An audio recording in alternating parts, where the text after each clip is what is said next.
Okay, so the pasuk says "V'hecharim." Now, this word "v'hecharim," that Hashem will something to the tongue of the Egyptian sea. I'm not sure actually what that means. I guess literally, there's a body of water, and then there's a. I don't know. Didn't see the Mefarshim. But this word "v'hecharim," he says later, has two meanings: dry up, and Chayrim means to dedicate to something totally to the Beis Hamikdash. It's called Chayrim. That's what the pasuk calls it. So this is to be explained. So what's the Eibishter going to do? Dry up this v'hechrim and then dedicate. So the Egyptian sea, and then he wave his hand over the river and smite it into 7 streams. And then it goes on to say, and he will make them cross the Yidden. This is the final redemption with shoes, which the Maim in the end addresses. So this refers to the final Geula. It's the haftarah of Achron Shel Pesach following the Yotzach Megeza Yishai, and the branch will come forth from the root of Yishai. That's the mother's father. There's nothing by Kriyas Yamsuf with shoes or no? Dry land, no shoes. Yeah, that's the Diakostinian of shoes. It's explained, by the way, all these shilas are all asked in previous Maimor and previous Rabbeim, and there's different answers to them. Different complementary answers, obviously, but different answers. So what's the Indian? So he starts to explain that the whole Indian of the Gula Hasidah, I'm going to ask you to close, if you don't mind to close the door. Sure. Is going to be similar to Gulas Mitzrayim, as the pasuk says, like the days took you out of Mitzrayim, I'll show you wonders. So therefore, the details of Mitzias Mitzrayim will also be in the future. Hence, in the same way that there was a splitting of Yamsuf, so Lasid Lavoi will also be the splitting. We have to understand the differences we have to understand. First difference is that what the Tzias Mitzrayim is only an ocean, and Lasid Lavoi is going to be an ocean and also a river. The simple reason, because of the practicality. Yidden were coming from one direction, from Mitzrayim, hence the sea was the only obstacle that had to be split. But Lasid Lavoi, they're coming from Ashur and Mitzrayim, Parsus, and from the Iyayam, the islands of the sea. So they're going to come, we'll also have to have to cross the river. This river is a tributary of the Euphrates River. So that's the simple reason. But number one, aside from the fact it doesn't answer our questions, v'hecharim, v'heinif. When it comes to the ocean, it's v'hecharim. When it comes to the river, he waves. Why the difference? And here, as mentioned, the two meanings of the word v'hecharim, dry up, and A, and B, chayrim, la'avaya, dedicate completely, means complete dedication to Hashem. We'll be keeping it close, there's noise there. Thanks. And by the river, it says, he will wave his hand. So furthermore, so aside from that, it doesn't explain the Shinil L'Shoinus. Furthermore, it's known that Kriyas Yamsuf, it's a big chiddush here, the Tosfos, was not to save the Yidden because they came out on the same side. So it wasn't in order to go from one place to the other. He mentions actually two things. First of all, we cannot say Kriyas Yamsuf was to save the Yidden exclusively because many ways Eibishter can do that. Why this way? And especially in light of Tosfos, that the same side they went in, the same side they came out.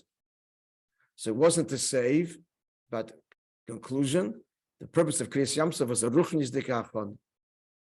And that answers why we say in the Haggadah that if he had just split the sea and we had not crossed it, dayenu. Why? Because the splitting of the sea is a ruchnis dik experience, which is Achron as he goes into the Sefer Matan Torah. So therefore, we have to understand, why is it that Mitzias Mitzrayim is only the Yam, the ocean, Lasid Lavoi, it's going to be the river. Another distinction is, when it comes to Kriyas Yamsuf, he has to use his staff. But by the splitting of the river, no staff but a hand. Why the difference? To understand all of this, he prefaces his base now. Shliach Moishe Rabbeinu. This is referring to Mashiach, not Hashem. Oh, whose hand? In Pashtus, the pasuk is the Eibishter. Yes. But the matter was Moishe. Yeah. So here's only a hand, whatever that means. It's all figurative. It's all figurative. So here's a hand and here's a staff. Yeah, we kind of addressed that. That's an obvious distinction as well, but that's not addressed because Moishe acts as a shliach of Hashem, and he has to use the matter. To understand this, he first prefaces what's the holding of Kriyas Yamsuf. As we mentioned, it's Achron to Matan Torah. So Kriyas Yamsuf is not really part of Yitzias Mitzrayim. It's after they left Egypt, done. But it's Achron for Matan Torah. So therefore, in order to understand what Kriyas Yamsuf is, you have to understand what is Matan Torah. Now, what is Matan Torah? Every child will tell you what Matan Torah is. But as we know, as the Maimon goes on to say, there was nothing new by Matan Torah. Nothing new whatsoever. The others learned and studied it all. So what's the Chiddush of Matan Torah? So he starts to explain. So it's known that the Chiddush of Matan Torah is the fusion of Gashmias and Chumrias, which means the physical and the corporeal, mamish, the matter, with Ruchnias. Because before Matan Torah, there was no such connection. As the Medrash says in describing Matan Torah, a marshal of a king who decreed that the inhabitants of Roimi will not ascend to the Surya, and the inhabitants of Surya, a lower kingdom, will not ascend to Roimi. So to Nebuchadnezzar created the world, he decreed, Shemayim LaHashem, like we're going to say now and tell him in Hallel. Heaven belongs to God, and earth he gave to man. Now that division is the most natural division possible. Ruchnius and Gashmius, infinite and finite, and absolutely fundamentally incompatible. So why is it Gzeira? Why is it Gzeira? That's the given. The Chiddush is going to be the abolishment of this natural division. The answer, of course, is that mitzad atzmos, mitzad the way creation before it all began, there are no rules of any kind. So l'chatchil, he made a rule as part of the kavon of Dida B'tachtonim that there should be an Elyon, there should be a Tachna, never the twain shall meet. This is all part of the Gzeira, the Nisaveh. You follow? So even that's a Gzeira. But once the Gzeira is put in place, it's the most natural condition thereafter.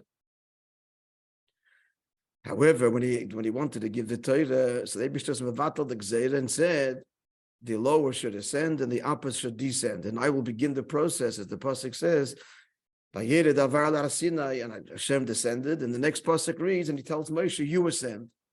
So here is the dissolvement of that decree. Now, more detail, even though before Matan Torah, which means the beginning of creation, there was a connection between Ruchnius and Gashmius, starting with a human being. Or most underscored with the human being, and the human being, of course, is a microcosm of all of existence. Where do you see the fusion of Ruchnius and Gashmius? Second line, page 87. And Shom in the Guf, that a soul can be one with the body and actually fuse with the body. Is that not the fusion of Ruchnius and Gashmius? It's in fact koyach hamafti lasis. Where do we say that? It's a wondrous act of God. Every time we relieve ourselves, it's one of the most important brachas possible that a person could make. A special blessing after a functioning body. And we thank God for the wonder of it all. And the wonder of it all is not just the way the body works, is the opening and the closing and so on. And the orifices. The real wonder is that a soul can be in the body and animate the body. So why are we saying that this didn't exist before Matan Torah? The answer is, anybody? What is the Maimon going to say? True, there was the Ruchnius and Gashmius, but the Gashmius was not transformed by the Ruchnius. The body doesn't become holy because there's a soul in it. So it remains as it was prior. That's the big chiddush, that's the big innovation of Matan Torah. that the Ruchnius affects the Gashmi and transforms it. Now this is, we're doing revision, friends. I want your participation. So it's famous Maimon Chazal. It's number 24 there. Someone want to say it? In Medrash, Chazal say, what do they say?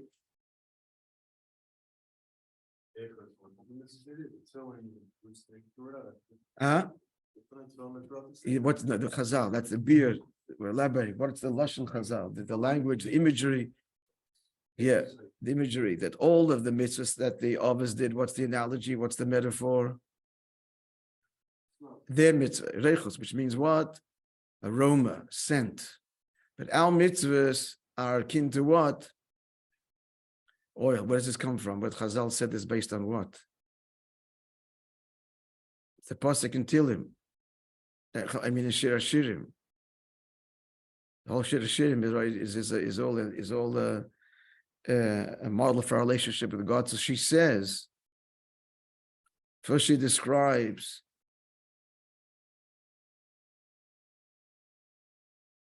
she's talking to him. First she describes his scent, and then your name flows out like oil, from scent to oil. So explain Chazal, Matan Torah after Matan Torah. Before Matan Torah, it is the scent. The scent of something is not the body of that which produces the scent, whereas the oil is of the substance itself. It's about fragrant oil. So before that, it was just the fragrance of the oil. Now it's the oil itself. So what happens? But after, so that's what he's saying. So before Matan Torah, so the whole nature of Ruchni, of mitzvahs, was on a spiritual plane. It didn't affect the Gashmis, but we, Shemen, Turak Shmecha, your name flows out like oil. That's post Matan Torah, meaning that the Ruchnius transforms the Gashmis. What's the example that he brings? He refers to a Gemara, which I told you. He's not just talking about tefillin. Obviously, you take tefillin, a physical object, and you do a mitzvah with it. The object is not symbolically holy. It is holy, period, and forever. But not only tefillin. I give you another example from the Gemara Megillah. Like footnote 25 says, see, Gemara Megillah, remember? Where the Gashmis is forever, the status is changed. A shul that's demolished, the bricks, etc. There's all kinds of halachas. It's not like we move on, we're not davening here, so finish. It's a building. It's not so. Since we daven there, the physicality of the place and even the bricks have the status of holiness and are treated as such. That's only true of post Matan Torah. So that's after the mitzvah is done. Certainly, while the mitzvah is done, the object is sanctified. The other example I mentioned was lulav and esrog. So while you're doing, while you have, during Sukkot for sure, it has the Kedusha, but even afterwards, where there's no mitzvah whatsoever, lulav and esrog, since you did a mitzvah with it, there's a ways it's treated and has certain Kedusha. So now the Pnimiyus Ha'inyanim. Okay, now we're up to where? We're up to the second paragraph on page 87. So the Zraya after the Seder, you can't just throw it out. You have to wrap it up. Like you put it out in a comment. You're suggesting, or you're saying, well, it makes sense. I mean, even then it wasn't used for a mitzvah, so it's not as strong, it was just symbolic. I mean, I want to make sure it remains symbolic, which is why we removed the meat, etc. But still, like everything, it shouldn't be discarded carelessly. Yeah, someone told you that? All right. Sounds good. We'll remember for next year. Not sure what happened with Al-Zerayas this year. Now, the Pnimiyus Hadvarim is, now this was all just the general context. Now we're getting to the heart of the mind. Before Matan Torah, so someone fill in the blank. What was the great distinction? Heaven and earth. What does it mean? And now getting to the Pnimiyus. What's heaven? Where is heaven? What's heaven? What's earth? We don't just mean only terra firma. What do we mean? Atzilus and Biyah. Heaven is Atzilus and Biyah. Bri Yitzir Asiya. They were separate. The Olam is Biyah were Kavayoch. Had the word Kavayoch. What does he have the word Kavayoch? Kavayoch like a separate entity. Why Kavayoch? because of obviously, right? Etzem, there's no separation. But in terms of its manifested experience, there is. And how he defines it? By Biyah, it's not in a way of, here we get the definition of Atzilus, third line. What is that quote from the Zohar? Third line. Someone translate that? That's Atzilus. That's not true of Biyah. What does it mean? Anybody?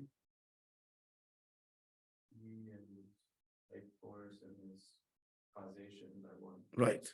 A very cryptic statement. It refers to the Oir and Keli, which means his power of revelation and power of containment, or his infinite expression. His finite expressions in Atzilus, it's all one. Which means, on the one hand, Atzilus is descriptive, 10 spheres, highly descriptive. That's the Garmoihi. But the Oir and the Garmoy, both are one with him. Again, a brief definition of Atzilus to our McGill student. So you're saying, you're describing divine attributes and you're saying it's all one. What is it? Just a brief few words. What does it mean? What's the experience in Atzilus? Hashem obviously transcends any description. Never mind Atzilus. It transcends even Ein Sof. That's not also not define him. So what does this mean? That this is Shemayim L'Hashem? This is pure Eilam HaKdusha. But so how do you reconcile that with the fact that there's 10 spheres? There's a number, there's description. Very highly, very profound, elaborate description. That's the code I'm looking for. So how is that reconciled? If we were to be in Atzilus, what would be the experience? How would you come back and describe it to us? Sent you on a mission to Atzilus. No, what'd you see there? What's going on? Pashut, the sense in Atzilus is not lost. Not lost in Atzilus is the Eibishter decided to express himself 10 ways. Not lost in Atzilus is, it could have been other ways, no way at all. But this is what he decided. So if this is what he decided to express himself these 10 ways, so these 10 ways, their whole truth is God's decision to express himself that way, as opposed to in Biyah. 10 Sviris in Biyah, see what's the critical difference? What starts to change, the fundamental change? The big shift. It's really so das Elyon, das Tachten, Yichud Yilo, Yichud Tatos. There's different words for it all, different perspectives. What shifts in Biyah? It's also 10 spheres. Bria, Yitzir, and I see, what's the difference? But in Biyah already, what emerges is the value of the sphere itself.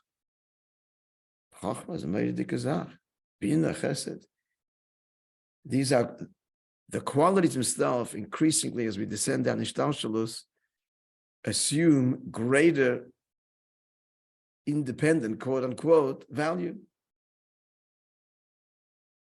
as values and virtues till Elam Hazeh in this world, wisdom and beauty and love and so on. These are all virtues to be lauded and appreciated inherently. Seichel is an extraordinary thing. Chesed is an extraordinary thing. In Atzilus, means nothing. It's the Eibshter decided to express himself in Chesed is Chesed. But not intrinsically. These virtues are not virtuous intrinsically. These milas have no intrinsic value. It's the Eibshter's decision to express himself this way. It could have been any other way. So they're everything, only because he is expressing himself that way. But in Biyah already, these values, that's the otherness, already start to have a value intrinsically, independent, kavayachal, of the fact that this is simply God's decision. Before that, there's nothing, and they have no value. Clear? Example in our world of Atzilus, which is a very simple example of in Atzilus, is your child brings home a finger painting. And you're all gaga over it because of the value of the finger painting. Because my child made the finger painting. That's its value. That's its value. So here we're talking about a very sophisticated painting.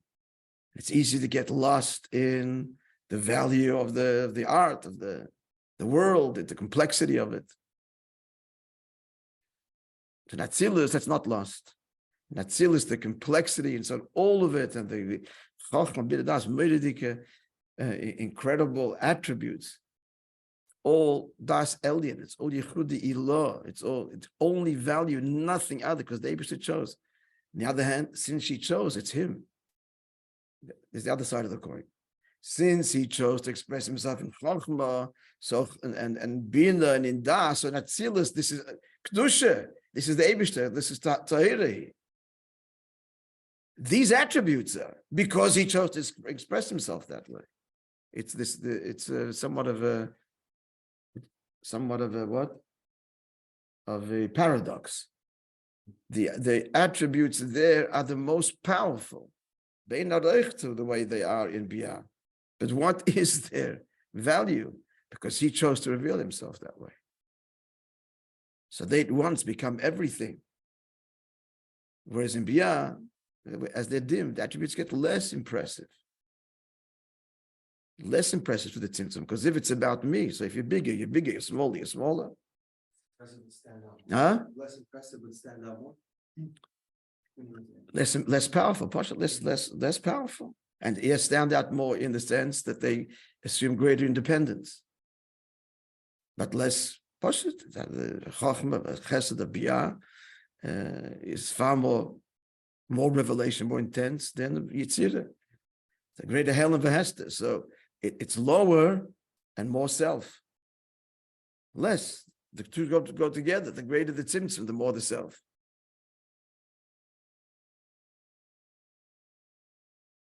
So in that sense, they get stronger. They get more independently, less in terms of the gili of him. The two sides of the one truth. Okay. So this is before Matan Torah. There's this great divide between Biyah and Atzilus. Furthermore, after another 27 Chazal. Just further contrasting Atzilus and Biyah, that even Olam Habriya is the beginning of the Metzias of Ra. Ra, evil, Olam Habriya. It's the highest Malachim, high Neshamas. What does Ra mean again? Ra means something other. That's where it starts. It starts in the most subtle. The most subtle level. Once there's that distinction, then it's just, when there's an eye, it can be the smallest, humble, beautiful eye, holy Jews. But if it's eye, from there, there's a direct line to the most abusive kind of eye. Whereas Atzilus, about Atzilus, the pasuk says, "Lo yegurcha ra," evil does not touch you. Where's this pasuk from? Yeah, in 28, Tilim Hey. So this is a reference to Atzilus. So therefore, as the Maamer continues there, it wasn't like the two were kept apart. Can't be. This is a likus and this is nivra. Simple. And the whole big novelty of Matan Torah is what? That there should be the fusion of Atzilus and Biyah. That even though after Matan Torah, the world hasn't been transformed yet. But what? Tell me, what's the last three lines there? Interesting expression, the Maamer. Torah was given, the world didn't transform. So what happened? Last three lines. La'at la'at, mitzvah by mitzvah. Mitzvah by mitzvah. Why didn't it transform immediately? because God doesn't want to do it himself. For temporarily it was, and Kriyas Yamsuf was a temporary moment of that. And Matan Torah also. He doesn't want to do it himself. The whole point of Dirib Tachtonim is that we partner, that we invite him in. So who's the La'at? Us. Our mitzvah by mitzvah, we're Mamshech Hatzilis and Biyah, until, as he goes on to learn further, there's the fusion both ways, from below to above and above to below. The final words of this paragraph, until there's an absolute equality between Biyah and Hatzilis. Beis Gimel. Pardon? Yeah, going into Atzilus. Atzilus doesn't change. So. Correct. The change of Atzilus descends to Biyah. If it just becomes one.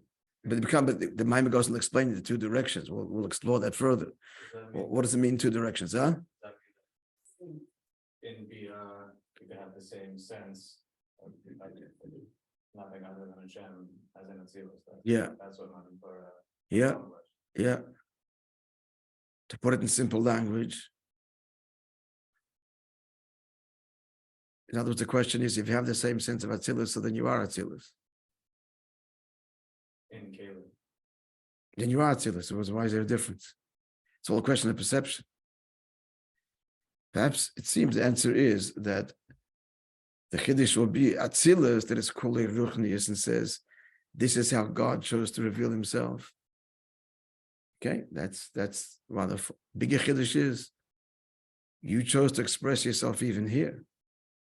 Even in this Gvul, and even the Lam Haza Agashmi, this is all you. That's an Atzilus truth, but embracing even Biyah. So we still have to draw a distinction, mind you, between, the Maimon doesn't go into this at all, this is not our subject, but we just have to bear this in mind. The actual Gashmius, there's two things. There's the life force invested in creation. It animates and governs creation. Ishtat, which is a very low, right? Biyah, tzimtzum. And then the actual creation itself. The actual physical creation, yesh ma'ayin, that's mikeich atzmos, mamish. And this is another subject, but it's all tied in. In that sense, a deep expression of the essence in Atzilus is, even in Atzilus's pure transparency. Without going to that distinction right now. So we say now that Biyah, I'm not talking Gashmi's, Biyah, I mean the Koyach Ruchni, which is what Biyah is, and all of that is invested in this finite manifestation, which is Mamash Gvul, Sheba Gvul, this is also you. Is that clear? We're just drawing distinction between the Koyach Ruchni, the Chayis in Elam Hazeh, and the actual Bria Yesh Ma'ayin, that's direct investure of Koyach Atzmos to create Yesh Ma'ayin. Which means, here's where the language fails us and so on. This is not the Eibishter. To say that the lowest level of is how you choose to express yourself, that's true, that's you. That's Biyah, becoming one with Atzilus. But at no point are we going to say, this is you. Chas v'shalom, it's Avodah Zarah. The Gashmish is not the Eibishter. I Ined Mulvadai. So we can't reconcile this with till Mashiach comes what this means. But say the words, the whole Shaykh Ve'emunah is to explain that it's Batal B'tzi, isn't it? It is and it isn't. But at the end of the day, it's very, very important. I mean, this is one of the cardinal differences between, stop here. I told you many times that in my long night's discussion with young Jews attracted to Buddhism and the ashrams, etc. And they worship. It's very seductive because all is one. And it appeals to the neshama because the neshama instinctively knows that everything is one. So Jews are drawn to this. But all is one. They're saying that this is God. God manifesting himself in all of these ways. That's Avodah Zarah of the highest order.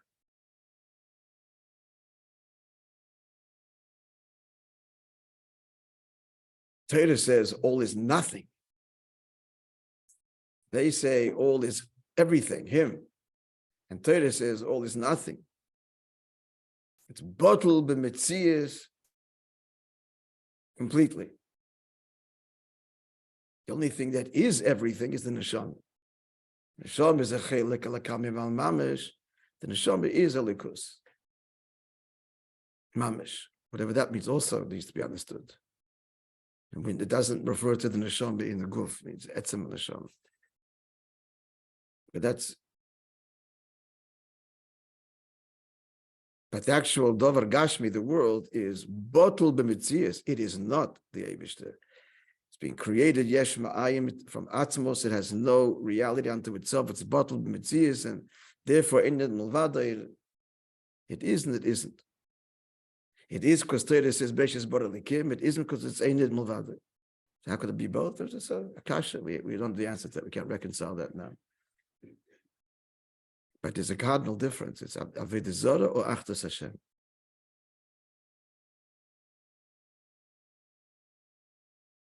Spent many long nights in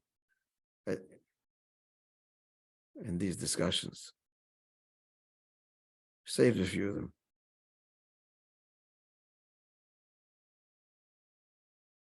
The others, their turn will come.